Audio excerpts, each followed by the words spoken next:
तो गौरव, आप ही की रुख करता हूं। क्या कुछ अपडेट है, कुछ तस्वीरें आप दिखा सके और क्या कुछ मायने निकलते हैं इस महा मुलाकात को लेकर? देखिए, इस समय भारत के प्रधानमंत्री नरेंद्र मोदी और चीन के राष्ट्रपति शी जिनपिंग के बीच तो मुलाकात हो चुकी है। इस समय म्यांमार के मिलिट्री लीडरशिप के साथ प्रधानमंत्री नरेंद्र मोदी मिल रहे हैं और फिर सबकी निगाहें होंगी प्रधानमंत्री नरेंद्र मोदी और रूस के राष्ट्रपति व्लादिमीर पुतिन के बीच जो बातचीत हो रही है। जो सूत्र हमें बता रहे हैं कि कुछ जो रूस की तरफ से ये प्रयास था कि रूस, भारत और चीन एक साथ एक मंच पर 3 देशों के रूप में उभरें, वो RIC, Russia, India, China trilateral, उसमें अभी आगे कोई प्रोग्रेस नहीं है। लेकिन शंघाई कोऑपरेशन ऑर्गेनाइजेशन के सभी देश एक साथ एक मंच पर होंगे और वो दिखाता है कि कैसे दुनिया की सबसे बड़ी आबादी वाले 2 देशों अगर बात करें, भारत और चीन, जैसा प्रधानमंत्री नरेंद्र मोदी ने कहा कि अगर भारत के 1.4 बिलियन और चीन के 1.4 बिलियन लोग एक साथ आते हैं तो 2.8 बिलियन लोग शांतिपूर्वक तरीके से अपना विकास कर सकते हैं और उसके लिए सीमाओं पर शांति सबसे आवश्यक है। तो सबसे पहली बात जो भारत की तरफ से निकल कर आ रही है कि इस रिश्ते को आगे बढ़ाने के लिए सीमाओं पर शांति होनी चाहिए और दोनों ही देशों ने यह देखा है कि कजान में जो मुलाकात हुई थी ब्रिक्स के साइडलाइंस पर, उसके बाद से सीमाओं पर शांति बनी हुई है। डिसंगेजमेंट तो हो गया है, लेकिन डिसंगेजमेंट के बाद डी एस्केलेशन होना अभी भी बाकी है और डी इंडक्शन की बात तो बाद में करेंगे। यानी जो भारी तोपे और रॉकेट्स और टैंक और बख्तरबंद गाड़ियां और जो लगभग 50,000 सैनिक दोनों ही तरफ से सीमाओं पर तैनात है, उनको कुछ पीछे कैसे हटाया जाए ताकि एकाएक कुछ विवाद ना हो जाए। डिसंगेजमेंट के बाद डी एस्केलेशन कैसे होगा और फिर आर्थिक विकास दोनों देशों का कैसे वो आगे बढ़ेगा और जब 2 देशों का आर्थिक विकास बढ़ेगा तो इससे इस क्षेत्र के देशों को क्या लाभ हो सकता है। ये एक बहुत बड़ी अपॉर्चुनिटी है दोनों ही देशों के लिए, खासतौर पर तब जब अमेरिका के राष्ट्रपति डोनाल्ड ट्रंप ने भारत पर अतिरिक्त कर लगा दिए हैं, जिसे अमेरिका सैंक्शंस बता रहा है। लेकिन साथ ही साथ सुमित, अगर मैं आपको बताऊं तो बहुत महत्वपूर्ण है भारत और जापान के बीच जो द्विपक्षीय साझा संबंध आगे बढ़ाने की बात हुई है। जब प्रधानमंत्री नरेंद्र मोदी जापान गए थे इससे पहले, वहां पर जो $60 बिलियन से ज्यादा का निवेश जापान भारत में करेगा, जो स्किल्ड और सेमी स्किल्ड लेबर का आदान प्रदान होगा, जो स्पेस टेक्नोलॉजी से लेकर डिफेंस टेक्नोलॉजी तक दोनों देशों की साझेदारी होगी, ये एक बहुत महत्वपूर्ण मित्रता होगी भारत और जापान की, जो इस बदलते परिप्रेक्ष्य में भारत के लिए बहुत अच्छी साबित हो सकती है।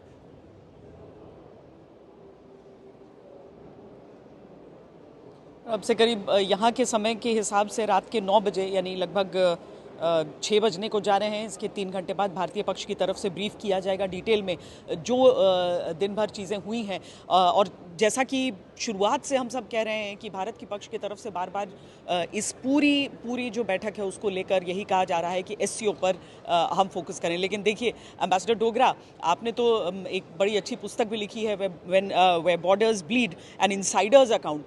सो आपसे तो मैं यही समझना चाहती हूँ कि यहाँ पर पाकिस्तान भी आया हुआ है, यहाँ पर चीन के साथ मुलाकात यानी शी जिनपिंग के साथ प्रधानमंत्री नरेंद्र मोदी की मुलाकात हो गई। जो सूत्रों के हवाले से खबर मिल रही है वो ये है कि आतंक का मुद्दा पुरजोर उठाया गया है। भारत किसी भी तरीके से संकोच नहीं करता है, हिचकता नहीं है अपने हित की बात सामने रखने के। लेकिन फिर भी रियलिस्टिकली आपको लग रहा है कि इंक्लूड आतंक के विरुद्ध आवाज़ उठेगी यहाँ से संयुक्त रूप से? श्वेता, सबसे पहले तो बहुत बहुत शुक्रिया कि आपको याद है वेयर बॉर्डर्स ब्लीड का। देखिए, गौरव ने कभी नहीं ये बात की। दूसरा, टेररिज्म का जो मुद्दा भारत ने उठाया है और भारत का हक बनता है उठाना, पर चीन को ये भी समझना चाहिए कि जब वो एलिफेंट और ड्रैगन के डांस टुगेदर की बात करते हैं तो ड्रैगन बहुत वायलेंट होता है, एलिफेंट पीसफुल एनिमल है और ड्रैगन के दांत जब तक ना निकले तब तक डांस का कोई सवाल नहीं होता। और हाल ही में जो ऑपरेशन सिंदूर में चीन ने मदद की पाकिस्तान की, इंटेलिजेंस की, सैटेलाइट इंफॉर्मेशन की, आर्मी के इक्विपमेंट की, उससे लगता नहीं कि टेररिज्म के हमारे जो कैंपेन है उसमें वो हमारे साथ है, बल्कि टेररिज्म के कैंपेन में नहीं, तो पाकिस्तान के साथ जो हमारी मुश्किलें हैं उसमें वो हमारे साथ है, बल्कि पाकिस्तान का साथ दे रहा है। दूसरी चीज ये है कि कोई भी मीटिंग लीडर्स में जब होती है तो एक आशा की किरण जागती है। और ऐसे डिफिकल्ट रिलेशनशिप जैसे चाइना और इंडिया के हैं, तो उसमें थोड़ा सा भी कदम अगर आगे बढ़े तो हम इंडियंस इमोशनल लोग हैं, हम ज्यादा ही आशावादी हो जाते हैं। पर जो स्टेटमेंट्स आई हैं, जॉइंट में जो स्टेटमेंट्स आई हैं दोनों तरफ से, उसमें कोई ऐसी उम्मीद की किरण मुझको तो नहीं लगती।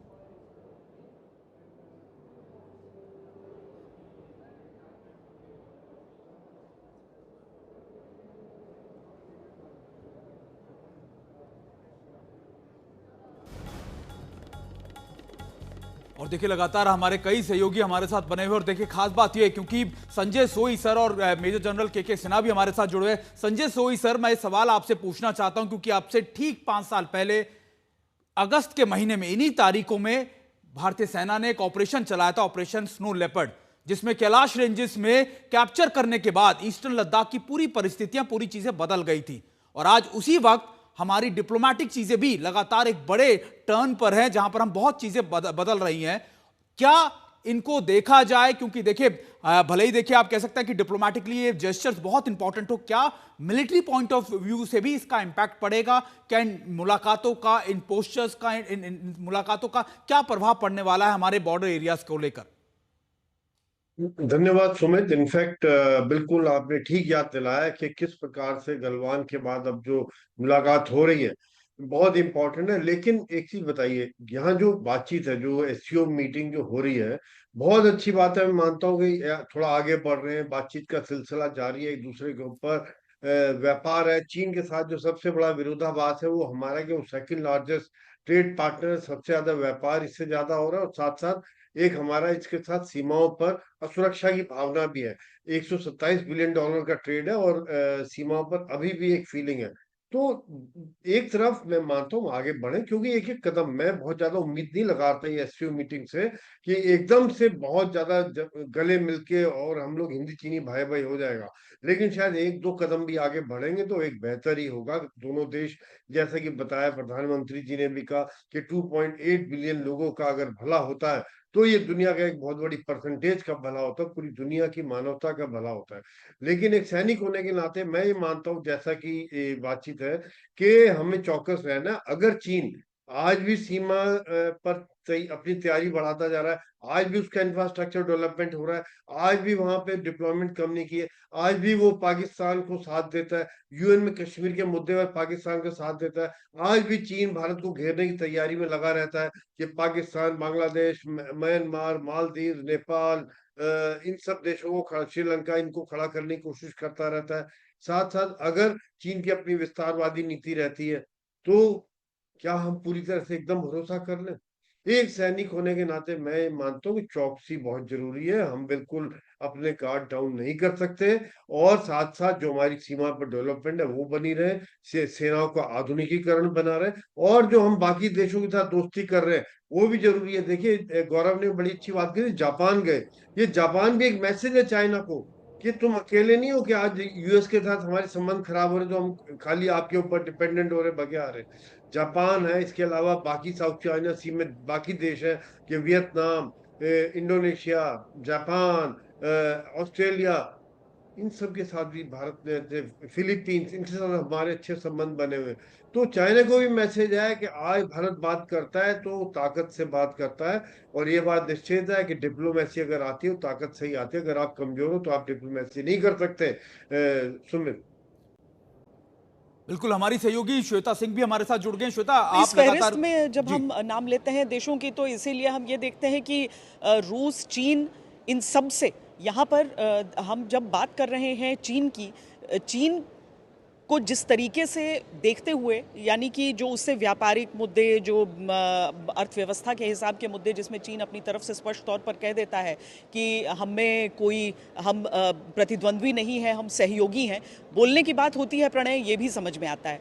लेकिन जब हाथी और ड्रैगन को साथ साथ चलने की बात आती है, उनकी दोस्ती की बात आती है, तो मुझे लगता है कि हाथी का अस्तित्व और ड्रैगन के अस्तित्व के बीच ही कहीं इस कूटनीति का जवाब छिपा है। बिल्कुल, हाथी वास्तविक है और ड्रैगन काल्पनिक है। तो ड्रैगन के मूव्स को लेकर आप कल्पना कर सकते हैं कि वो क्या हो सकता है, कैसा हो सकता है। वैसे चीन के बीजिंग में अगर आप पैलेस स्क्वायर पे जाएं और पैलेस म्यूजियम में, तो वहां ये बताने की कोशिश की जाती है कि ड्रैगन का जो चित्रण दुनिया में किया जाता है कि वो आग उगलता है, ऐसा नहीं है। बल्कि यहाँ पे देखिए, यहाँ जो मूर्तियां हैं ड्रैगन ड्रैगन की बनी हुई, जो तस्वीरें हैं, उनसे तो पानी निकल रहा है, तो ड्रैगन का गलत चित्रण किया जाता है। और यहीं पे विरोधाभास आपको नजर आता है। जो कुछ आज हुआ है उसे यदि दो शब्दों के अंदर समाहित किया जाए तो उसे कॉशियस ऑप्टिमिज्म या सतर्क आशावाद कहा जा सकता है। आशाएं जरूर हैं, लेकिन पूरी सतर्कता के साथ में। ये सावधानी जरूर रखनी पड़ेगी। इस तथ्य को नहीं नकारा जा सकता कि भारत की करीब 43,000 वर्ग किलोमीटर जमीन पाकिस्तान इस समय चीन के कब्जे में है, जिसके अंदर 38,000 स्क्वायर किलोमीटर की जो जमीन है वो अक्साई चीन का एरिया है, जो कि 1962 के बाद से चीन के कब्जे के अंदर है। और भारतीय संसद का ये रेजोल्यूशन है कि वो जमीन हमें वापस लेनी है। तो जब तक ये सारी चीजें नहीं हो जाती हैं, तब तक बिल्कुल ये सोचना कि अब गाड़ी बिल्कुल पटरी के ऊपर 5th गियर के अंदर चलेगी, ये थोड़ा ज्यादा उम्मीदी होगी। लेकिन हाँ, ये बात जरूर है कि इन तमाम चीजों के बावजूद, तमाम दिक्कतों और चैलेंजेस के बावजूद, हमें अपने संबंधों का प्रबंधन करना है। और भारत और चीन ने अपने संबंधों के प्रबंधन के अंदर एक परिपक्वता जरूर दिखाई है। अगर आप देखें दुनिया के अन्य देशों की तुलना में, तो भारत और चीन के बीच में इसकी परिपक्वता नजर आई है, क्योंकि हम टकराव के बावजूद बातचीत की मेज के ऊपर आते हैं, हैंडशेक भी होते हैं बातचीत को लेकर। और दोनों तरफ से कहा जाता है कि इस रिलेशनशिप को केवल सीमा विवाद में सिकोड़ना, वहां पर बांधना जायज नहीं है। ज्यादा व्यापक संबंध हो सकते हैं। हम दो पुरानी सभ्यताएं हैं और हमें मिलकर काम करना होगा। लेकिन जो मिलकर काम करने के स्टेप्स हो जाते हैं, वहीं पे चुनौतियां आती हैं। क्योंकि भारत और चीन के कारोबार को यदि देखें, जिस तरीके से अभी बताया जा रहा था, भारत का दूसरा सबसे बड़ा ट्रेडिंग पार्टनर चीन है।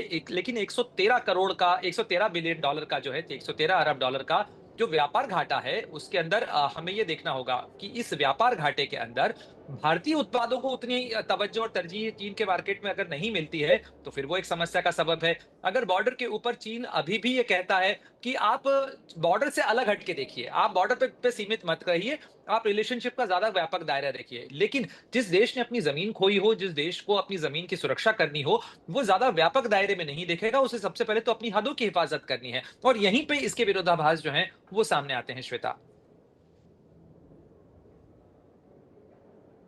वाकई, और जिस शब्द का, जिस फ्रेज का आपने इस्तेमाल किया, संबंधों का प्रबंधन, मुझे लगता है कि बहुत सटीक है इस समय अगर हम दोनों देशों के रिश्तों को देखें। लेकिन जनरल सिन्हा, ये एक सैनिक के लिए क्या मायने रखता है? देखिए श्वेता, जब हम सैनिक की बात करते हैं तो हमारे पीछे थोड़ी सी 40 साल की 4 दशक की एक अनुभव होती है। और उस अनुभव के साथ यदि हम मेच्योरिटी से आगे बढ़ते हैं, तो आज के दिन हम जब इसको देखते हैं, स्पेशली जब 21वीं सदी के 25 साल बीतने के बाद, तो ये चीज़ यदि आप इसको देखेंगे उस कसौटी के ऊपर में, देखिए कोई चीज़ भी परमानेंट नहीं होती है, खास करके चाइना के संबंध में। जो हमारी डिफिसिट्स हैं, ट्रस्ट डिफिसिट हैं, ट्रेड डिफिसिट हैं, सिक्योरिटी डिफिसिट है। और हमने पहली बार, ये कभी नहीं हुआ, हमारी 62 से यदि हम लेते हैं और आज तक यदि हम गलवान तक आते हैं, गलवान तक हमारा कभी ये नहीं रहा कि बॉर्डर विल डिसाइड हमारे और आपके रिलेशंस। हम कभी भी इसको नहीं रखे, हम बार बार इसको छोड़ते रहे। 62 में तो हुआ ही, और उसकी बार बार आपको हम लोग या जो सिक्योरिटी से कंसर्न हैं उसको याद दिलाते रहे। मगर अभी पहली बार हुआ है कि border will decide everything between India and, और यही चीज़ आज प्रधानमंत्री के संबोधन से मुझे दिखाई दी, जो मैं खोज रहा था कि वो क्या बोलते हैं। वो उन्होंने विश्वास की बात की है, उन्हें संवेदनशीलता की बात की है, सम्मान की बात की, और हम उसको शायद या तो उसकी आकलन नहीं कर पा रहे हैं या पढ़ नहीं पा रहे हैं कि प्रधानमंत्री को उतना ही पता है। 2020 में मैं वहाँ था जब ये गलवान हुआ था, और वहाँ पर था जहाँ से उन्होंने एक आवाज़ लगाई थी कि विस्तारवाद का युग समाप्त हुआ। और ये केवल खोखले शब्द नहीं थे, वो शब्द इतने थे कि आपने देखा। और बहुत अच्छी बात आज मैंने सुना आपके ही चैनल में, अभी खुद एक ऑपरेशंस की बात हुई, खास करके जो कैलाश रेंज की बात, उसकी बात परिस्थितियाँ बदली। कैलाश रेंज में हमने जो किया था, उसके बाद एक चीज़ तो उसको समझ में आ चुकी है, और वो हमें मिलिट्री तरीके से, क्योंकि 25 हमारी मीटिंग्स हो चुकी हैं बॉर्डर लेवल पे, वो कोर कमांडर हों, डिव कमांडर हों, ब्रिगेड, और मैंने इसको लंबे समय तक इसको चेयर किया है as a MGGS operations on the northern borders. तो वो हम जानते हैं कि आप उसको विश्वास नहीं कर सकते, मगर विश्वास के पीछे यदि आप इसको नहीं समझेंगे, जो एक समय की जो धारा है, जो कयानत की एक पुकार होती है, तो आप फिर स्लिप कर जाएंगे।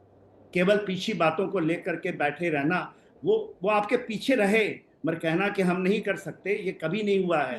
There is nothing permanent, everything is transient होता है। एंड खास करके रणनीति में और राजनीति में यदि चाणक्य नीति से चलें, यदि हम वो लिटिल हार्ट की इसको करें, सुंजू की बात करें, वो दूसरी है जो हम लोग बात करते हैं, खास करके पुराने मिलिट्री वाले जो बात करते हैं, इसकी बात करते हैं। मगर अब परिस्थितियां बदल गई हैं। चाणक्य नीति कहती है कि आप समय की धारा के अनुसार अपने चीजों को करिए, और कोई ऐसा नहीं कि आपने खोल दिया। आज भी यदि हमें एवरीथिंग, वो चाइना ट्राई कर रहा, वो हम जो कहते हैं कि everything will decide on the border, और बॉर्डर के ऊपर में भारत डिप्लॉयड है, चाइना डिप्लॉयड नहीं है, और हम 40 साल से डिप्लॉयड हैं। और ये मैं ऐसी खोखली बात नहीं कह रहा जी, ये हमने जमीन पे, मैं इसका रिस्पॉन्सिबल रहा हूं एज ए ऑपरेशन, और हम जमीन पे जितना है चाइना नहीं है, और ये बात गलत है। वो चाइना बाद में आया, और केवल दूसरी बात बार बार कहते हैं इसको, वर्डिंग्स हैं वो कि डी एस्केलेशन है, डी इंडक्शन है, ऑल दोस थिंग। हम तो अभी भी डटे हैं और कभी निकलेंगे नहीं वहां पर। तो ये वो कंसर्न चाइना की है,